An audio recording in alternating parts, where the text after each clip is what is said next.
नमस्कार, मैं हूँ डॉक्टर रूपाली जैन और आयुर्वेद फॉर एवरीवन में आपका स्वागत है।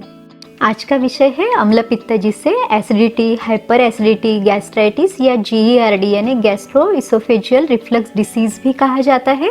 जिन व्यक्तियों को अम्ल पित्त है उनमें सीने में जलन होना, सिर में भारीपन या दर्द होना, खट्टी डकारें आना, जी मचलाना, पेट में फूलापन या दर्द होना, कभी उल्टी होना या पतले दस्त होना, इनमें से कुछ ना कुछ लक्षण दिखाई देते हैं। आप में से भी काफ़ी लोगों को यह तकलीफ कभी ना कभी हुई होगी। काफ़ी लोग एसिडिटी होने पर कुछ ना कुछ गोली, सिरप, आयुर्वेदिक चूरन, काढ़ा या फिर कभी सोडा ले लेते हैं। इससे कुछ समय के लिए तो राहत मिलती है, लेकिन पूरा आराम नहीं मिलता। अगर आप भी इससे परेशान हैं या आप नहीं चाहते कि आपको कभी एसिडिटी हो, तो ये वीडियो पूरा देखिए ताकि आप जीवन भर एसिडिटी से पूरी तरह से मुक्ति पा सके। इस वीडियो में हम अम्ल पित्त के कारण, लक्षण, कॉम्प्लिकेशंस, बचाव के उपाय, खानपान से संबंधित सावधानी और आयुर्वेदिक चिकित्सा, इन सब के बारे में देखेंगे। आयुर्वेद शास्त्र के अनुसार दोष, धातु और मल शरीर के मूल कारण है। इसमें वात, पित्त और कफ, यह 3 दोष है। ये जब साम्यावस्था में यानी समभाव में रहते हैं तो मनुष्य स्वस्थ रहता है, और यह कम या ज़्यादा हुए तो शरीर में बीमारियां होती है। इन तीनों दोषों के गुण भी अलग अलग हैं। इसमें से पित्त की तीक्ष्णता, गर्म स्वभाव, यह गुण जो भी हम खाते हैं उसका पचन करने के लिए ज़रूरी है।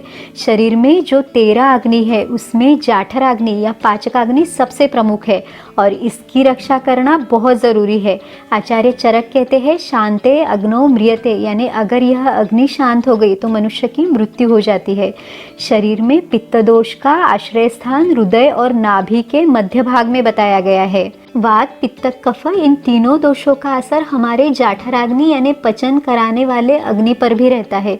इसकी पूरी जानकारी हमने पहले भी त्रिदोष सिद्धांत इस वीडियो में देखी है। पित्त जब प्राकृत अवस्था में यानी नॉर्मल कंडीशन में रहता है तो हमारी डाइजेस्टिव सिस्टम बहुत अच्छे से काम करती है, लेकिन अगर इसमें बिगाड़ हुआ तो यह विकृत पित्त शरीर में बीमारियां उत्पन्न करता है। तो चलिए देखते हैं कि इस पित्त के बढ़ने के कारण क्या है। इसमें सबसे ज़रूरी है हमारा खान पान। हम कब, क्या, कितना और किस तरह से खाना खा रहे हैं, ये जानना बहुत आवश्यक है।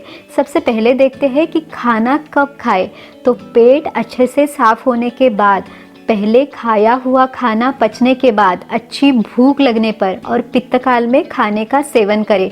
सुबह का खाना 10 बजे से ज़्यादा 2 बजे तक आप ले सकते हैं।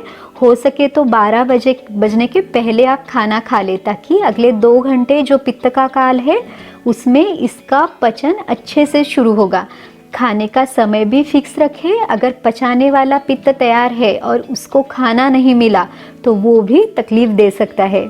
शाम का खाना भी जल्दी खा ले। खाना खाने और सोने के बीच में 2.5 से 3 घंटे का अंतर रखें, ताकि खाने का पचन अच्छा हो और नींद भी अच्छी आए। अगर इन नियमों का पालन हम नहीं करते तो खाना ठीक से नहीं पचेगा। अगर आपने पहले कुछ खाया है और आपको भूख नहीं है, फिर भी सिर्फ स्वाद के लिए आप खाते हैं, तो ये भी अच्छा नहीं है। इसके साथ ही आयुर्वेद ने विरुद्ध आहार का वर्णन किया है, यानी ऐसी चीज़ें जिनका साथ में सेवन नहीं करना चाहिए, जैसे दूध और खट्टे फल। तो मिल्क शेक्स भी विरुद्ध आहार है। शहद को भी कभी गर्म नहीं करना है और ना ही इसे गर्म चीज़ों के साथ सेवन करना है। इससे संबंधित वीडियो भी आप देख सकते हैं। दही को भी कभी गर्म नहीं करना है। दूध और नमक भी कभी साथ में नहीं लेना है।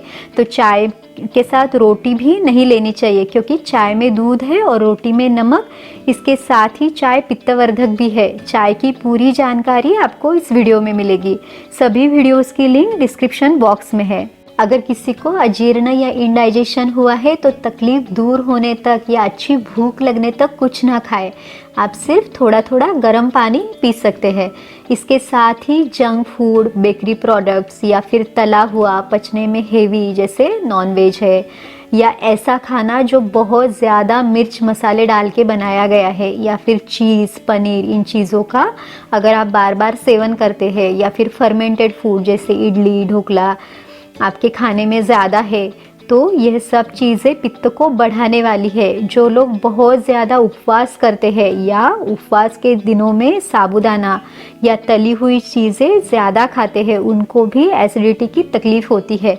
अत्यंबुपान यानी ज़्यादा पानी पीना भी अग्नि की विकृति का एक सबसे बड़ा कारण है। वाग्भट ऋषि कहते हैं, पिबेत स्वस्थो पीचा अल्पशः, यानी स्वस्थ व्यक्ति ने भी पानी कम सेवन करना चाहिए। तो आपकी प्यास प्रकृति और मौसम के अनुसार पानी पिए, बिना प्यास के नहीं।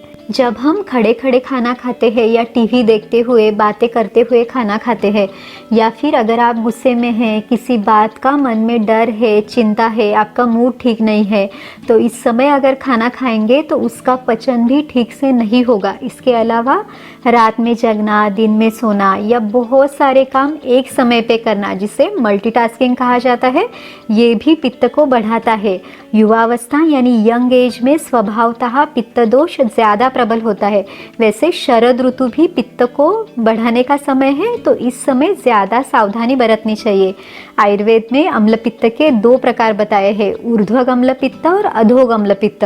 ऊर्ध्वग अम्ल पित्त में सिर दर्द होना, खट्टी डकारें आना, जी मचलाना, उल्टी होना या उल्टी के बाद आराम महसूस होना, ये लक्षण दिखाई देते हैं। और अधोग अम्ल पित्त में पेट में गैसेस होना, भारीपन लगना या दर्द होना, शरीर में जलन होना, प्यास ज़्यादा लगना, चक्कर आना, पतले दस्त होना, ये लक्षण हमें दिखाई देते हैं। पित्त दोष रक्त धातु के आश्रय से है। अगर बहुत ज़्यादा दिनों से पित्त की विकृति है तो बाद में इसके कॉम्प्लिकेशंस भी दिखाई देते हैं, जैसे त्वचा का लाल होना, खुजली या जलन होना, खून की कमी होना, बालों का सफ़ेद होना या झड़ना, और कभी कभी अल्सर यानी आंतों में घाव भी बन जाता है, जैसे गैस्ट्रिक अल्सर या डिओडेनल अल्सर। अब देखते हैं कि अम्ल पित्त की आयुर्वेदिक चिकित्सा क्या है।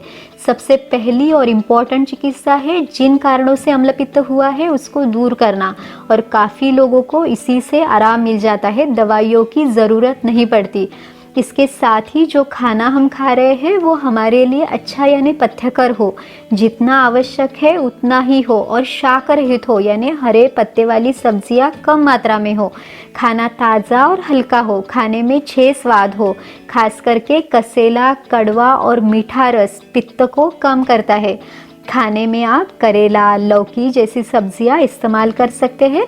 हरे पत्ती वाली सब्जियां कम इस्तेमाल करनी है और सही तरीके से इस्तेमाल करनी है। इससे संबंधित वीडियो भी आप देख सकते हैं। इसके साथ ही मूंग की दाल भी पथ्यकर है। शुद्ध देसी गाय का घी भी खाने में ज़रूर ले। आंवले का मुरब्बा या चूर्ण भी आप ले सकते हैं, जो आपके घर की परंपरा है या आप जहाँ रहते हैं वहाँ की परंपरा है, उसके अनुसार खाना सेवन करें। धनिया, जीरा, सौंफ पानी में उबाल के इस पानी का सेवन आप कर सकते हैं। यह पानी भी पित्त के बढ़ने से जो जलन है उसको कम करता है। सौंठ के पाउडर को मिश्री के साथ सुबह लेने से भी जी मचलाना, उल्टी जैसे लगना, इन तकलीफ़ों से राहत देता है। पाव चम्मच सौंठ का चूर्ण और आधा चम्मच मिश्री का पाउडर आप साथ में ले सकते हैं। शतावरी का चूर्ण या शतावरी कल्प, मुलेठी का चूर्ण भी अम्ल पित्त में फ़ायदेमंद है। यह आसानी से आपको मिल जाएगा। इसके अलावा बहुत सारी आयुर्वेदिक औषधियाँ अम्ल पित्त में लाभदायक है, जैसे अविपत्तिकर चूर्ण, कामदुधा रस, सुशेखर रस, लघु सुशेखर रस, भूनिम्बादी काढ़ा इत्यादि। लेकिन इनको आपके प्रकृति के अनुसार चिकित्सक की सलाह से ले।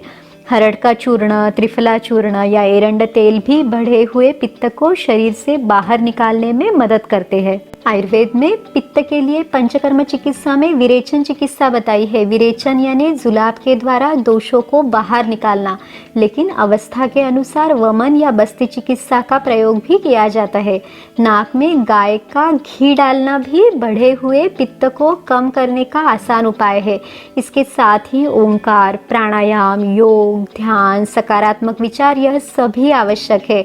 इन छोटे छोटे उपायों को ज़रूर करके देखिए और अम्ल पित्त से हमेशा के लिए छुटकारा पाइए। अगर आपको आज का वीडियो अच्छा लगा तो लाइक, शेयर और सब्सक्राइब कीजिए। फिर मिलेंगे अगले वीडियो में। आयुर्वेद को अपनाइए, स्वस्थ रहिए। नमस्कार।